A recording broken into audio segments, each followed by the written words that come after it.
저는 주일 새벽에 그 설교의 최종 원고를 다시 쓰는데요. 오늘은 이제 마지막 주일 원고를 작성하면서 지난 쉬운 한 번에 다른 주일보다는 좀 많이 다르다 이런 생각을 다시 한번 하게 되었습니다. 또 아주 공교롭게도 12월 31일 마지막 날이 마지막 주일이 또 되기도 했습니다. 한 해가 지나는구나 하는 생각을 우리가 하게 되면 너무 빨리 지나는 것 같고 그런 아쉬움이 있고요. 또 지난 한 해를 조금 더 알차고 좀 결실이 많은 그런 해로 만들지 못한 그런 후회되고 아쉬운 부분들이 많은 것이 사실입니다. 지난주에 제가 추천받은 책이 있는데요. 끝맺음에 서툰 당신에게라는 한 외국인 컨설턴트가 지은 좀 심리적인 책이기도 하고 또 우리의 생활에 관한 책이기도 한데 제목이 참 매력적이었습니다. 끝맺음을 서툴지 않고 능숙하게 할 수 있다고 생각하는 사람은 아마 이 땅에 한 사람도 없을 것입니다. 우리 모두는 끝맺음이 좀 서툴죠. 한 해 동안 내가 해야 될 일을 완전하게 끝맺는 사람은 세상에 없습니다. 뭐 내가 꼭 해야 되는 일, 뭐 직장이 되었든 우리 교회 안에서든 또 개인의 일이든 가정의 일이든 일들이 제대로 되지 않은 것들이 너무 많이 있죠. 또 우리는 이제 관계 속에 살아가는데 우리 주변에 뭐 다양한 그룹의 사람들이 있는데 이 관계의 끝맺음을 잘하는 것도 절대로 쉬운 일이 아닙니다. 또 이렇게 보면 사람과의 관계에서 정말 아쉽고 후회되고 어려웠고 서툰 점들이 너무 많이 있죠. 물건도 마찬가지입니다. 한 해 동안 여러분들이 생활에 필요한 또 뭐 여러분이 어떤 취미에 혹은 여러분이 일하시는데 여러 가지 다양한 물건들을 저희가 사용하는데요. 이 물건들을 끝맺음하는데도 저희들은 아주 서툰 점을 갖고 있습니다. 마지막 날 우리가 해야 될 일은 이 책의 부제 붙여놓은 소제목은 이런 것인데요.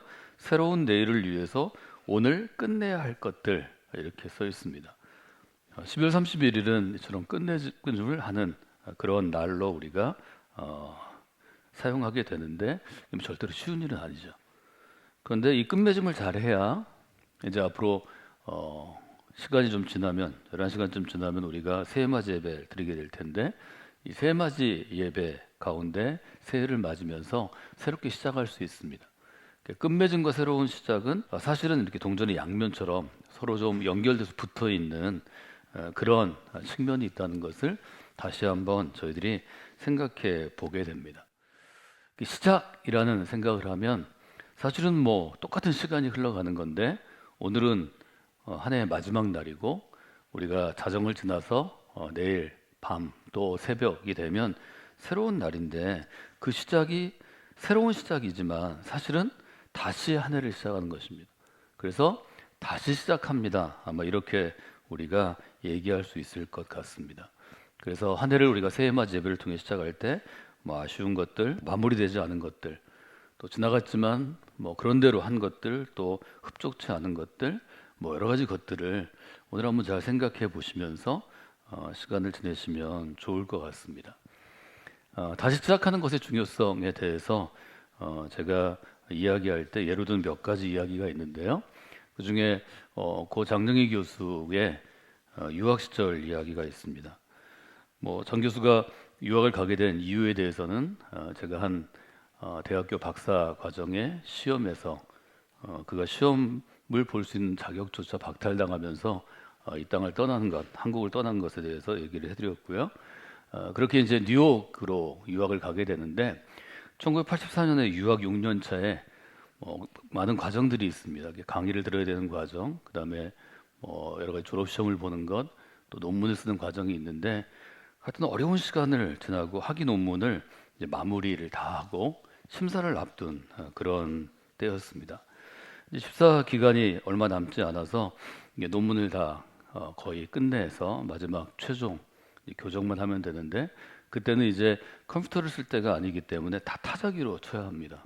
다행히 이제 전동 타자기가 있었고 또 워드 프로세서는 막 사용하기 시작했는데 타자기의 제일 좋은 점은 새롭게 칠 수 있는 거고 제일 나쁜 점은 저장이 안 되는 겁니다.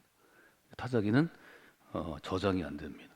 복사해서 놓는 수밖에 없고 새로 해야 되면 수정액으로 지우든지 다시 쳐야 돼서 그 당시에는 뭐 타자를 빨리 치는 사람들이 일종의 전문직이었습니다. 저도 타자를 빨리 치려고 영문 타자기를 저희 아버님이 제게 선물해 주셔서 대학교 때부터 엄청 열심히 치던 기억이 지금도 있고 그 노력이 아까워서 아직도 갖고 있습니다. 혹시 타자기를 구경하고 싶은 분이 있으면 세종의 타자기를 제가 아직도 갖고 있습니다. 유학생을 이제 끝맺음을 해야 되니까 이분이 끝맺음을 하기 위해서 아주 지긋지긋한 논문을 쓰려면 그때는 카드에다 정리를 해야 되거든요. 그러니까 뭐 수천 장의 카드들 또 초고를 쓰면서 계속 수정해야 되니까 그것들을 뭐 기숙사 방에다가 아주 수북하게 쌓아놓고 하던 걸 과감하게 정리했습니다.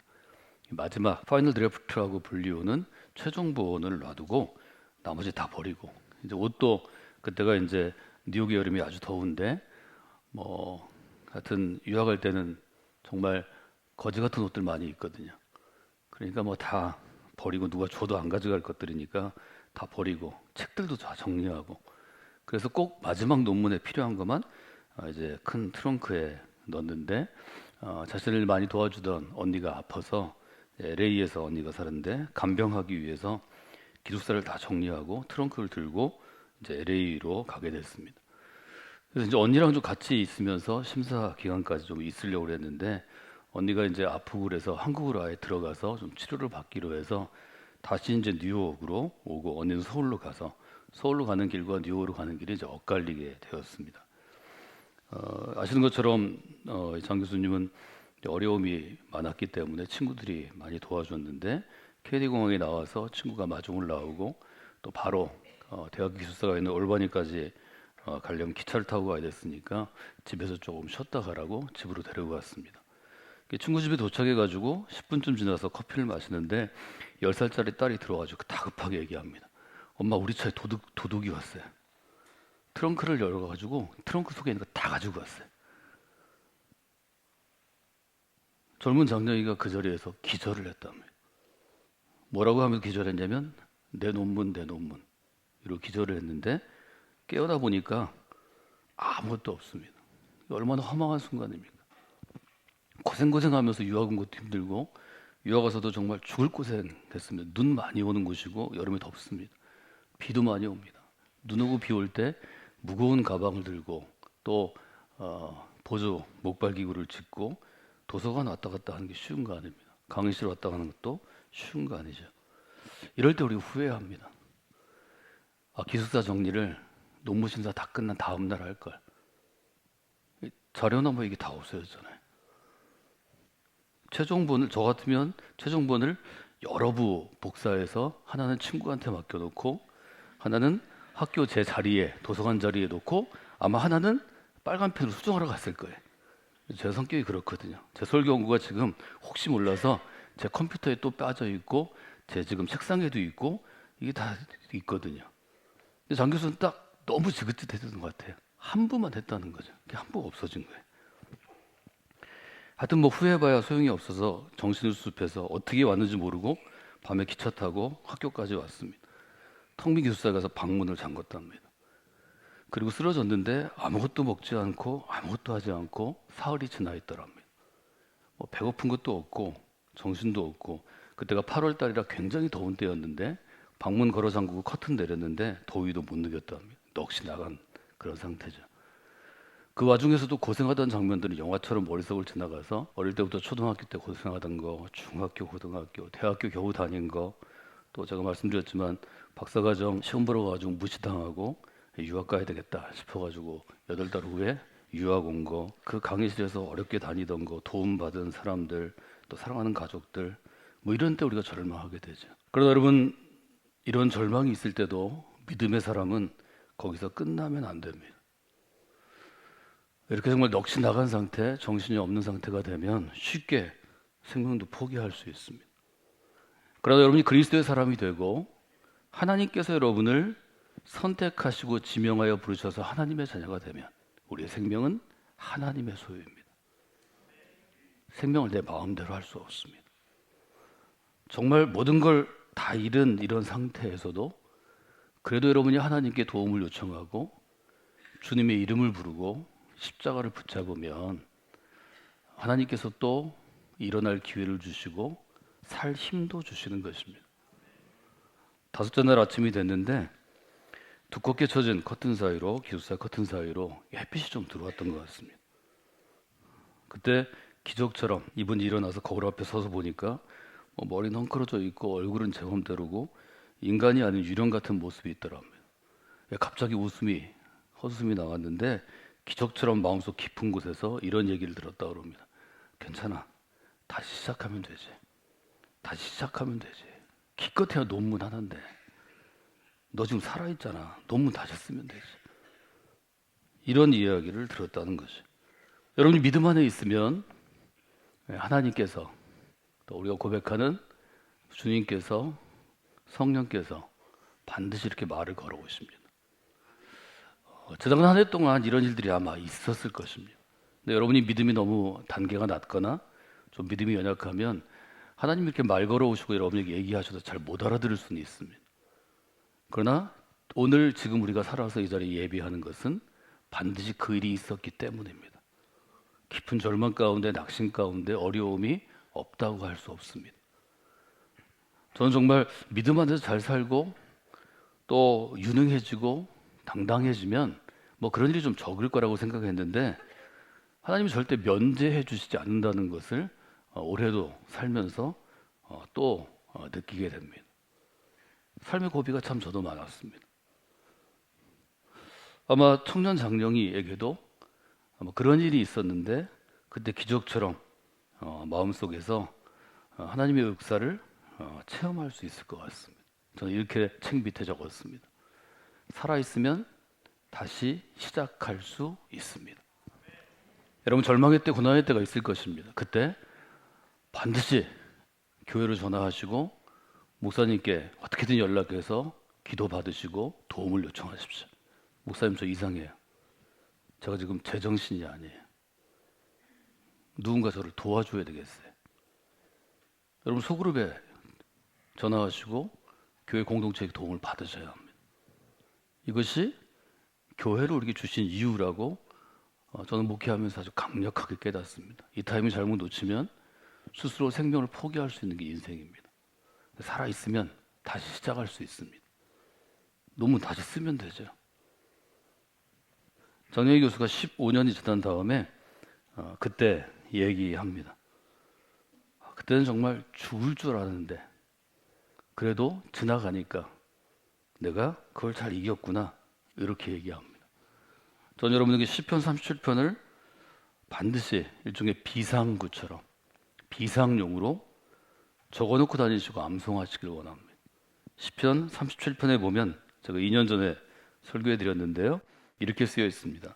여호와께서 사람의 걸음을 정하시고 그의 길을 기뻐하시나니. 하나님 여러분을 선택하시면 여러분의 걸음도 아시고 여러분의 길도 기뻐하십니다. 그는 넘어지나 아주 엎드러지지 아니함은. 여러분 하나님 잘 믿어도 예수님 안에서 살아도 넘어집니다. 넘어지지 않는다는 게 아닙니다. 금년에도 여러분이 아니 수십 번 넘어졌을 것입니다. 그러나 엎드려지지 않는다고 표현합니다. 넘어져도 목이 꺾어져서 목이 땅에 들어가서 코로 숨 쉬지 않고 생명이 나가는 것을 하나님 허락하시지 않습니다. 하나님의 것이기 때문입니다. 넘어져도 여호와께서 그의 손으로 붙드심이로다. 하나님이 붙들어 주시는 그 순간을 잘 기억하셔야 합니다. 그 순간을 잘 경험하셔야 합니다. 그래야 믿음이 더 단단해지고 믿음의 단계가 높아지게 됩니다. 저는 장 교수 이야기 읽으면서 또 다른 것을 들으면서 이 47편의 말씀을 잘 기억하게 되었습니다. 믿음의 사람은 넘어지지만 아주 엎드러지지 않습니다. 하나님이 붙잡아 주시기 때문입니다. 여러분 성곽기 믿음의 공동체에서 귀한 성도들과 함께 신앙생활할 때 이런 경험들을 자주 하시면 좋겠습니다. 다 정리해서 짐을 이게 갈아입을 옷도 없어서 보니까 손가방에 껌 2개 있고 조카한테 기념품으로 주려고 LA 유명한 농구팀이 있는데요. 레이커스 티셔츠가 있고 지갑에 딱 $20가 들어있었답니다. 그 샤워하고 그 티셔츠로 갈아입고 $20 갖고 가서 학교 식당에 가서 토할 때까지 닭튀김 먹고 그리고 지도교수를 찾아갔답니다. 저는 이 교수님도 아주 정말 하나님이 적합하게 이분에게 주셨다고 생각했습니다. 절망 가운데 온 정말 고생하는 유학생, 또 장애 때문에 고생한 이 친구에게 교수님이 이렇게 얘기했다고 합니다. 오늘쯤 네가 나올 줄 알았다. 내 친구 웨스트브룩 박사가 점심 먹으면서 영희는 절대로 이대로 주저앉을 사람이 아니야. 반드시 곧 찾아올 거야. 얘기했는데 진짜 그렇게 됐네. 내가 볼 때 너는 무엇이든 이겨낼 수 있는 사람이야. 자, 교수는 이것을 극복하는 사람이라고 번역했던데요. 영어로는 이 교수가 이렇게 얘기했답니다. You are a survivor. 그렇게 얘기했답니다.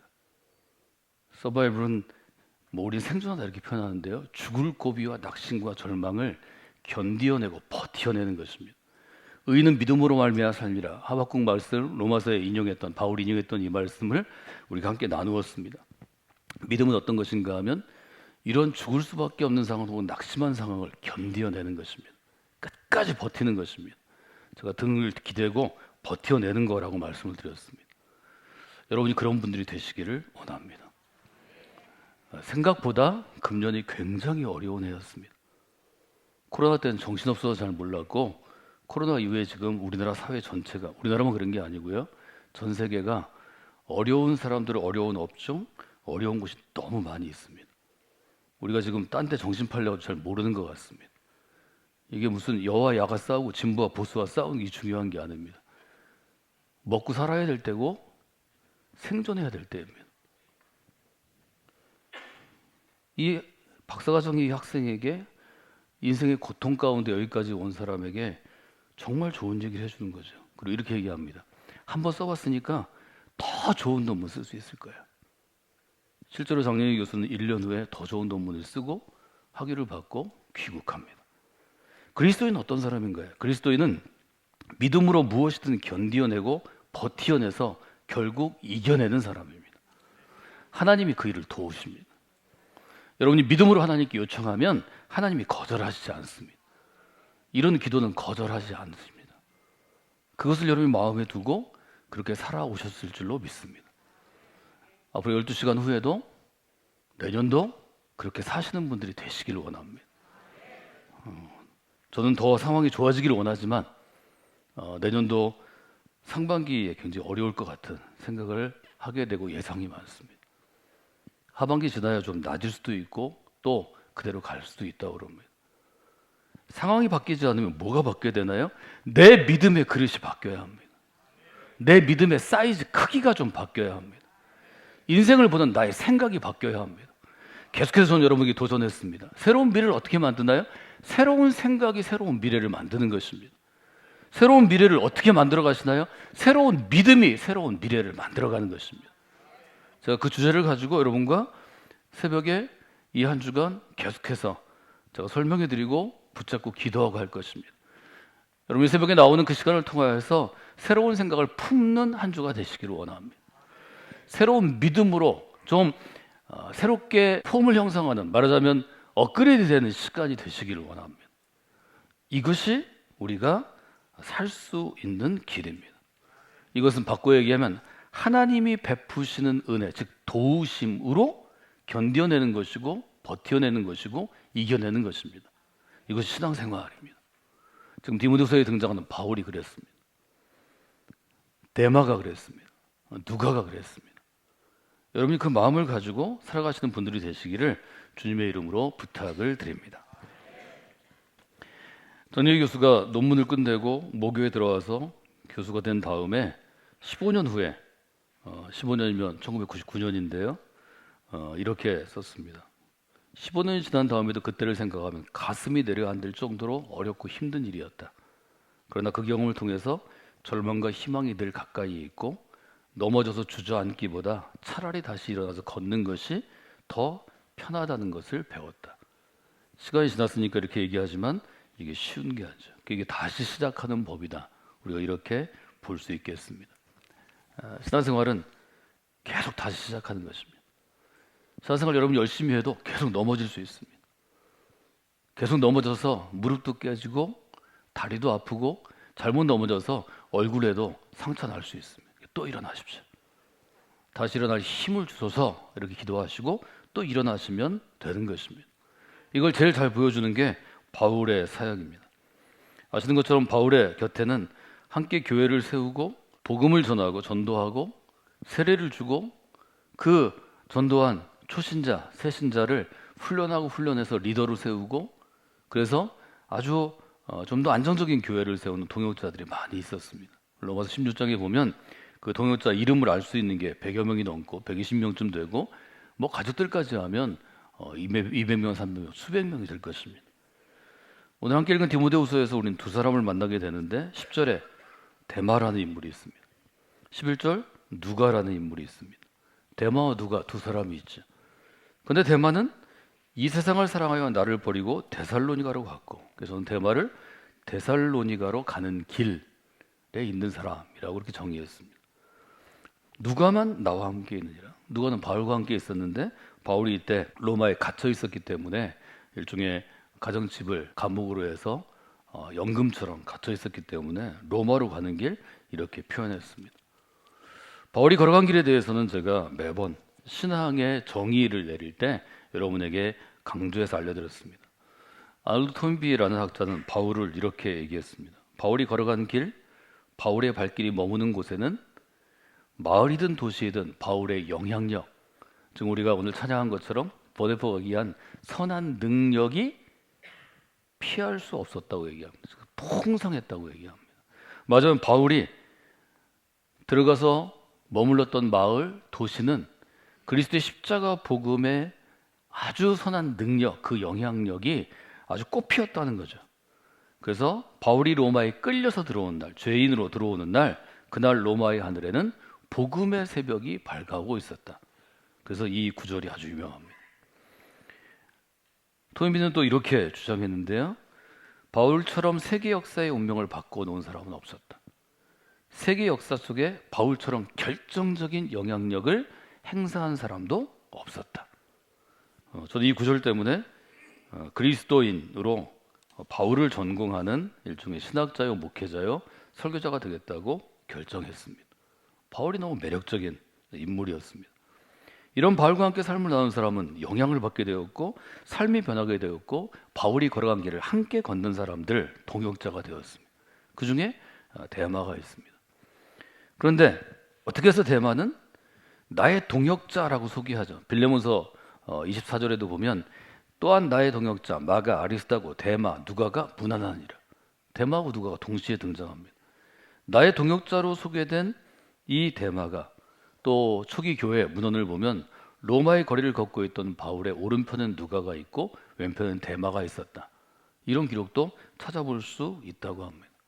이런 귀한 일꾼이 어떻게 바울을 버리고 데살로니가로 갔을까? 여러분 1년 동안 성목교회 믿음의 공동체에 열심히 출석하시고 또 교회를 섬기셨는데 이것도 쉬운 일 아닙니다. 1월 1일 새해 맞이 뵀던 내 옆에 있던 사람이 지금 마지막 주일 이 예배 볼 때 내 옆에 없을 수도 있습니다. 사람 일은 알 수 없는 거거든요. 어떻게 이처럼 자기의 인생을 그리스도에게 헌신한 바울처럼 바울의 사역 가운데 헌신한 사람이 이 자리에 없을까? 학자들은 시기가 중요하다고 지적합니다. 데마가 데살로니가 떠난 시기는 어떤 시기인가 하면 바울에게 제일 어려웠던 시기입니다. 감옥에 연금되어서 갇혀있던 시간이고 고통스러운 시간이고 사실 바울은 얼마 후에 죽습니다. 바울은 디모데후서 4장 6절에 이렇게 표현합니다. 전제와 같이 내가 벌써 부어지고, 이것은 이스라엘 사람들이 하나님께 제사를 드릴 때 제물을 죽여서 피를 붓는 것입니다. 죽는다는 것입니다. 나의 떠날 시각도 가까워 왔노라. 바울은 자기 인생 가운데서 자기의 삶을, 시간도 재능도 열정도 자기 인생도 주의 제단 위에 부었습니다. 그렇게 인생을 불태워서 헌신하고 떠나갈 때가 된 그런 어려운 때입니다.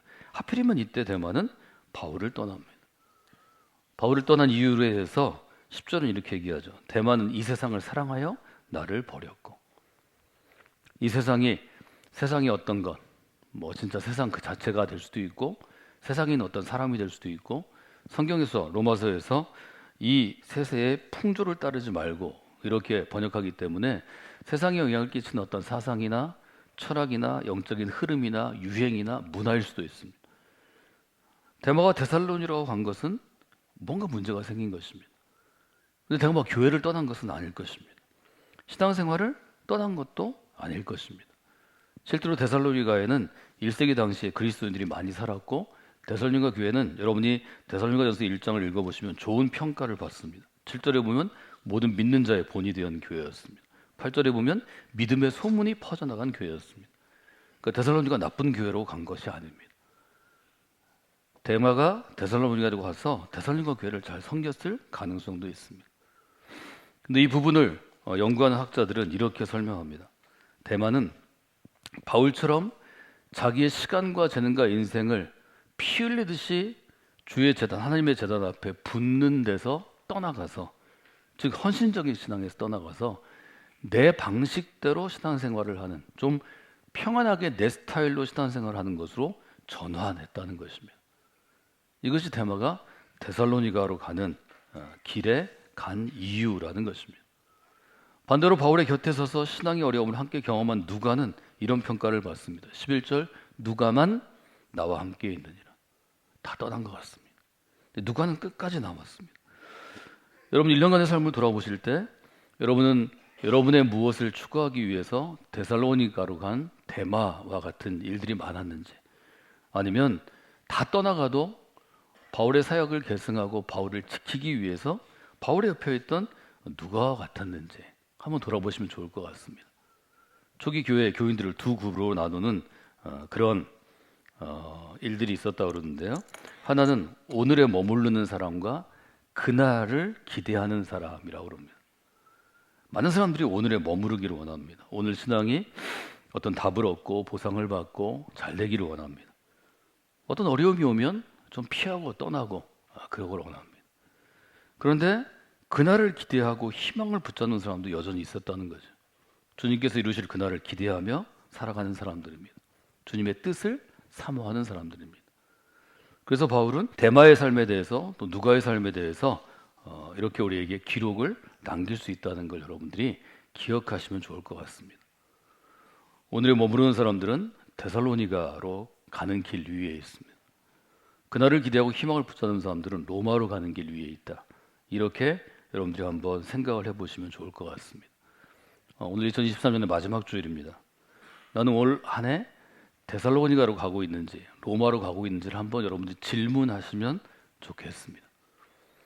로마로 가는 길이 아니라 데살로니가로 가고 있으시면 멈추어 서서 방향을 좀 바꾸시고 로마로 가는 길로 새해에는 다시 시작하시면 좋겠습니다. 하나님께서 원하시는 것은 로마로 가는 길에 많은 그리스도인이 있고 바울의 고통과 고난의 사역을 계승하기 위하여 옆을 지키는 그리스도인이 많은 것일 것입니다. 저도 이제 교회 오래 다녀보고 또 목회자로 교회 공동체 안에서 평생을 지내다 보니까 그런 사람이 소수라는 것을 이제 너무 잘 알고 있습니다.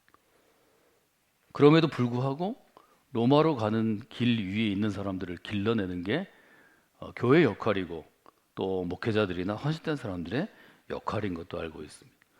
근데 오늘은 저는 그 얘기를 하려는 게 아니고 데살로니가로 가는 사람들이 100명 중에 99명이라도 여러분이 이럴 때는 좀 멈추어 서서 내 발걸음이 지금 데살로니가로 가고 있는지 로마로 가고 있는지를 돌아보고 다시 시작할 수 있다는 거죠.